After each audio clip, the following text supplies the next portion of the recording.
Bueno, buenos días a todos. Un gusto estar acá. Mi desafío para hoy, en realidad, es hablar desde el punto de vista de los proyectos y de las preocupaciones que podemos tener desde el punto de vista de los proyectos. Si bien soy ingeniera en sistemas y demás, no tengo ningún tipo de expertise técnica en lo que es seguridad, así que no les voy a hablar de nada muy técnico, sino de las preocupaciones que uno tiene en los proyectos y en los diferentes momentos en los que estamos.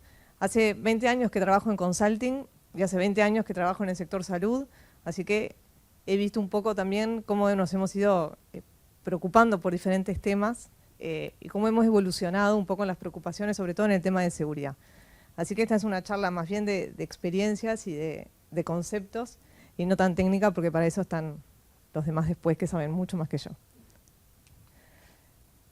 Lo primero que uno se pregunta a veces es cuánto realmente invertimos en seguridad. Hay un informe que les presento acá que es de IBM, pueden entrar ahí, tienen el link después. Las industrias que son más reguladas por regulaciones, gobierno y demás, son la industria de salud y la industria financiera. La de salud porque los datos son en extremo sensibles, la financiera también, pero en la salud particularmente más que en cualquier otra. Y se ve reflejado un poco en los costos de inversión por registro, en realidad, per cápita, ¿tá? En salud se está invirtiendo el doble por registro que en el área financiera. Esto es un informe de julio de 2018 de IBM. Esto es un contexto Estados Unidos y Europa, no es el caso de los países latinoamericanos, pero es un poco la tendencia, o sea, hay que invertir en seguridad en salud y tiene un costo importante. Después, miren el informe que tiene varias cosas más, pero a pesar de invertir el doble que en el resto de las industrias, el 77% de las instituciones de salud en Estados Unidos tuvieron hackeos y tuvieron problemas de seguridad, aún invirtiendo ese monto. Noticias. Todos los días llegan noticias de temas de seguridad, hackeos y demás. Ahí vemos un poco de todo, ¿no? Estas son noticias 2018, 2019, varias de ellas, y hay muchas más. Pero básicamente lo que quería mostrarles es la diversidad de los tipos de ataque, ¿no? Tenemos ataques en los nuevos dispositivos médicos, mucha cosa nueva de implantes, de usos, de plataformas de diferentes índoles que también son tentativos a ser atacados. Captura de información. El obtener información clínica fue siempre y es un valor importante, digamos, para tener conocimiento sobre todo de figuras públicas o de figuras que nos interesan. Pero no solo capturan la información, sino que algunos software están alterando la información. Ese es el caso de un software que alteró imagenología y puso manchas relacionadas con el cáncer en tomografías. ¿Ah? O sea que los médicos estaban diagnosticando pacientes como pacientes oncológicos cuando en realidad no lo eran. Después salieron algunos artículos desmintiendo y que esto en realidad era un estudio que se había hecho ex profeso, pero de todas maneras, más allá de que haya sido un estudio o no, nunca se supo mucho la verdad, quedan un poco de las dudas, pero más allá de eso es un poco el potencial de lo que puede tener el software maligno, digamos, que puede llegar hasta alterar la imagenología para alterar un diagnóstico. Casos de nuevas plataformas y tecnologías, ¿tá? Todo lo que estamos disponibilizando a través de mobile, y mobile es un punto de entrada bien importante, y se ve en aumento cada vez más. Y además que todo eso genera de alguna manera altos costos, porque un hackeo o una intervención, algún tipo de ataque, en general se traduce en costos, no solo económicos, sino también de reputación de las instituciones, y además la falta de confianza, ¿tá? Del prestador para con los dispositivos que tiene y del paciente para con su prestador. Esos son un poco el escenario, el contexto en el que estamos. Entonces, déjenme traerles un poco a colación algunos puntos que para mí tenemos que tener en cuenta cuando hablamos en proyectos de salud relacionados con seguridad. El primero es la infraestructura, pero la infraestructura es algo que ya lo tenemos bastante abarcado, digamos, es por donde siempre arrancamos la seguridad, ¿no? Es decir, bueno, tengo que controlar mi servidor de base de datos, que sé que no quiero que me alteren los datos, que sé que no quiero que entren, que los miren, la aplicación, quién puede acceder, que acceda por una VPN segura, que tenga cifrado, ¿no? Que tenga los firewall, el antivirus, para que no le entren al mail. Esas cosas, más o menos, todos las trabajamos y las instituciones saben que tienen que tener eso en cuenta y saben que tienen que tener personal que habilite y mantenga esas operaciones. O sea que la infraestructura, dentro de todo, está bastante hablada, por lo menos. Ahora, hace 20 años, cuando yo empecé en el área de salud, los sistemas eran totalmente disgregados, ¿no? Habían sistemas que eran bien administrativos, habían sistemas que eran algunos de historia clínica, de agendamiento, de diferentes índole, digamos, pero todos eran bien independientes. Y siempre teníamos personas que extraían información de uno y otro y consolidaban esa información para obtener reportes. Era lo normal. Y podíamos tener 5 tablas de personas, 5 tablas de departamentos y tener todo distribuido por los diferentes sistemas que teníamos. Pero de alguna manera eso fue evolucionando y fuimos optando por sistemas que fueran integrados.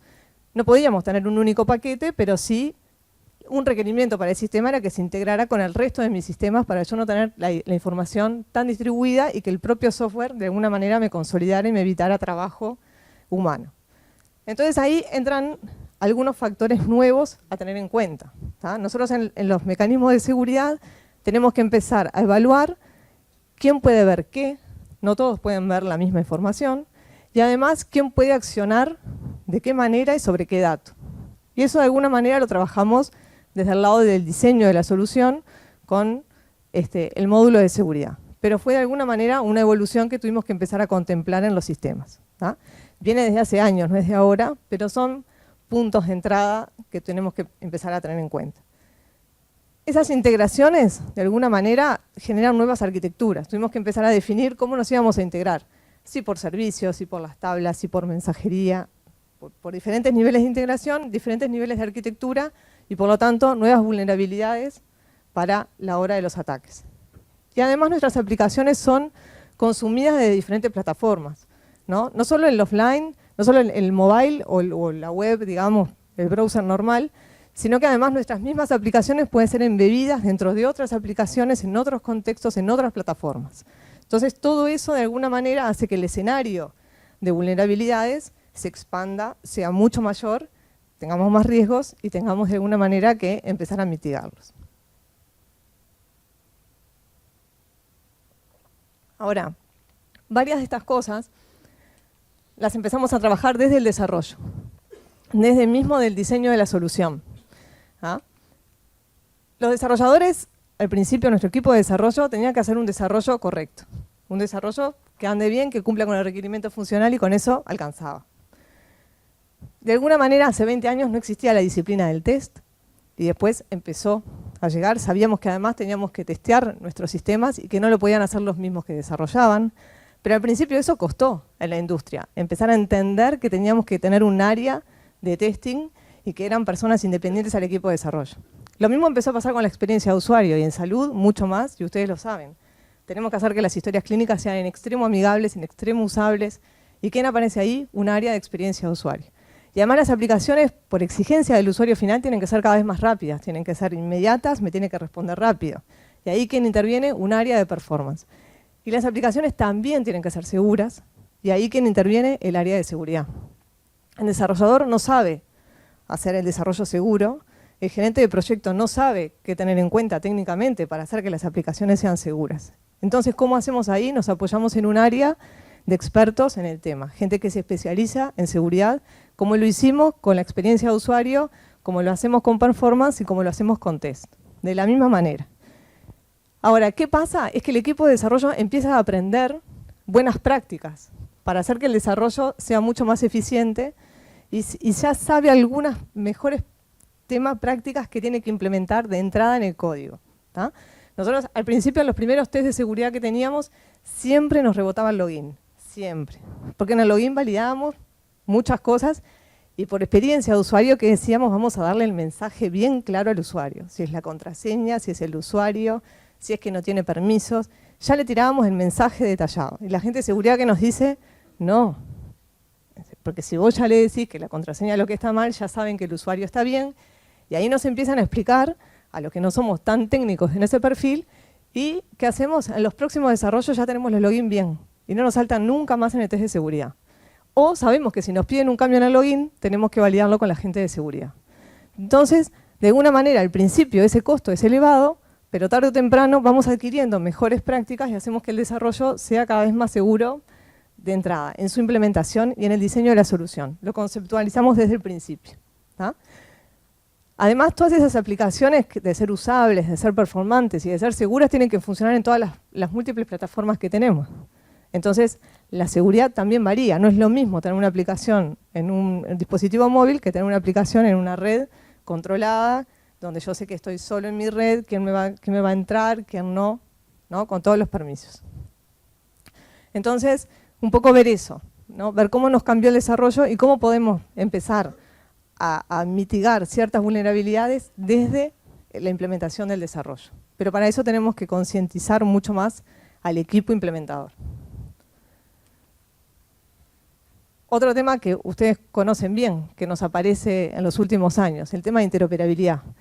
Nosotros antes trabajábamos en nuestras aplicaciones, integradas con otros sistemas o no, pero los teníamos controlados en nuestro entorno, en un contexto en nuestro entorno. Sabíamos que los datos estaban bajo la frontera de mi institución.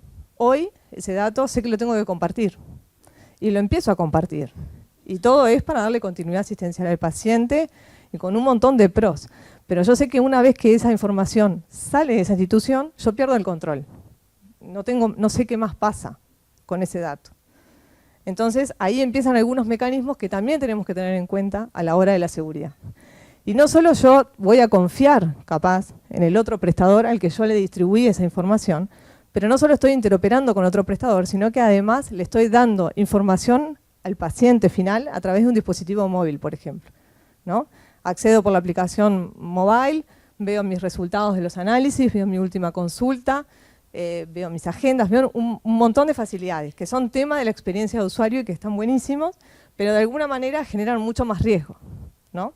¿Y qué pasa cuando yo capturo esa pantalla, la empiezo a mandar por WhatsApp, se la mando al médico, se la mando a mi amigo que es médico, que está estudiando para que me mire los análisis, a ver si más o menos están bien, y hago confianza en eso? Y los médicos o los técnicos también hacen confianza en eso, ¿no? Porque también reciben el WhatsApp, también responde y nadie te dice, no, mira, esta información no me la podés mandar, vamos a eliminar tu mensaje, mi mensaje y demás. Entonces, la interoperabilidad trae todo un mundo a nivel de seguridad de la información que no podemos subestimar.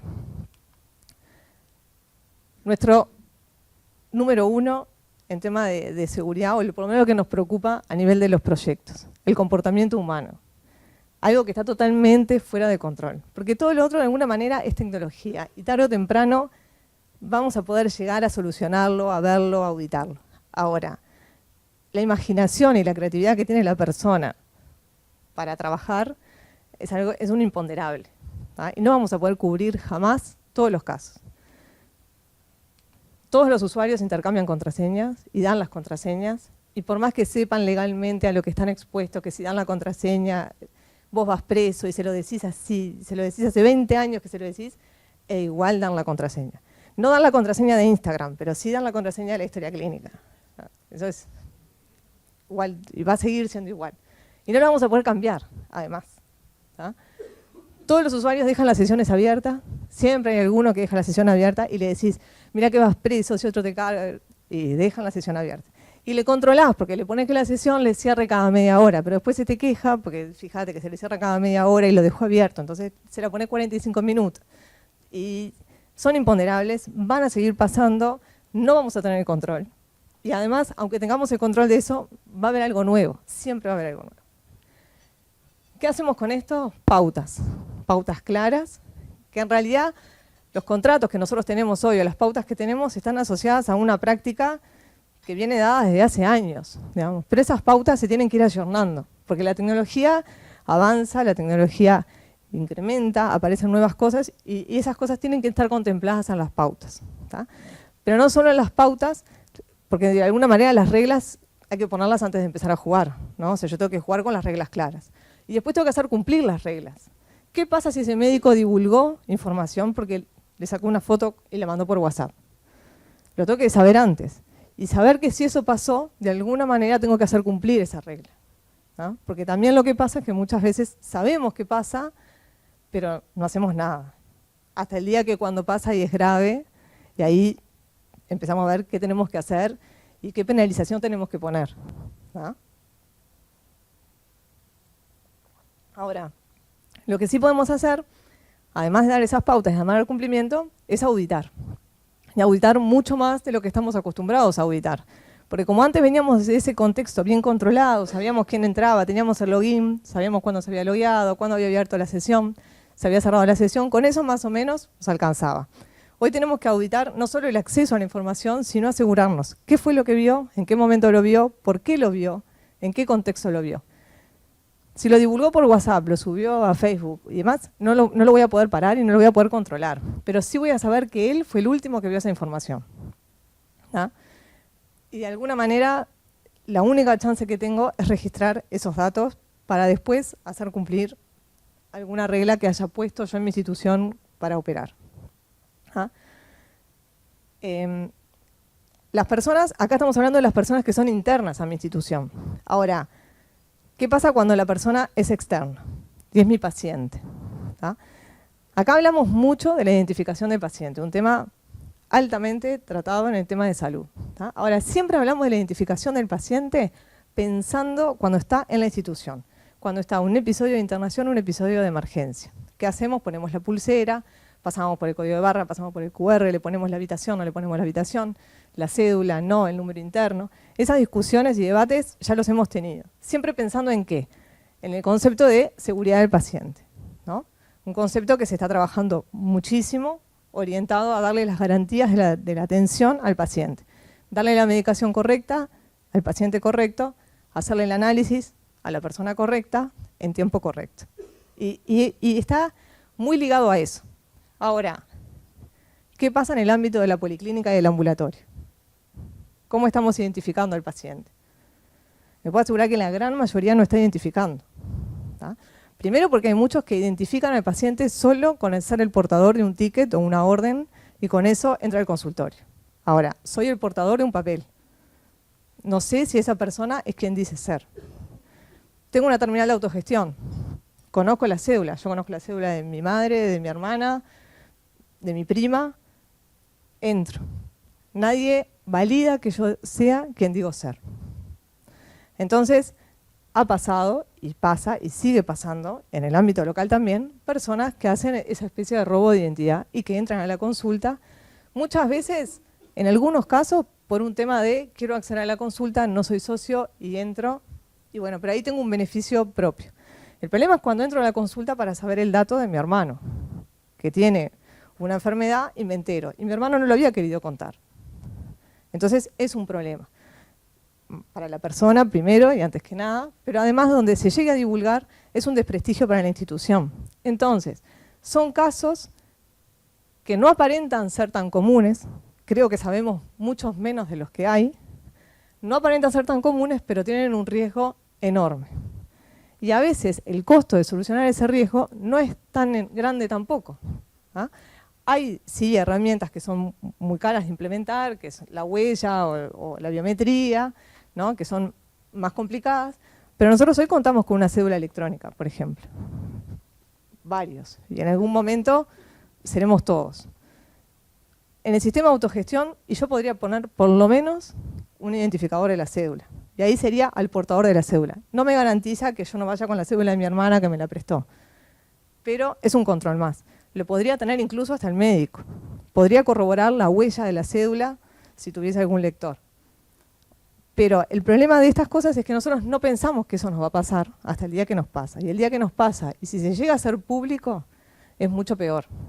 Entonces, estamos en un escenario donde hay muchísimas más consultas de repente que las de emergencia, pero nunca estamos identificando al paciente. Les puedo asegurar, la gran mayoría no lo identifica. Porque en muchos lugares ni siquiera se pide la cédula para ser atendido. ¿No? Entonces, todo esto va orientado a la seguridad del paciente.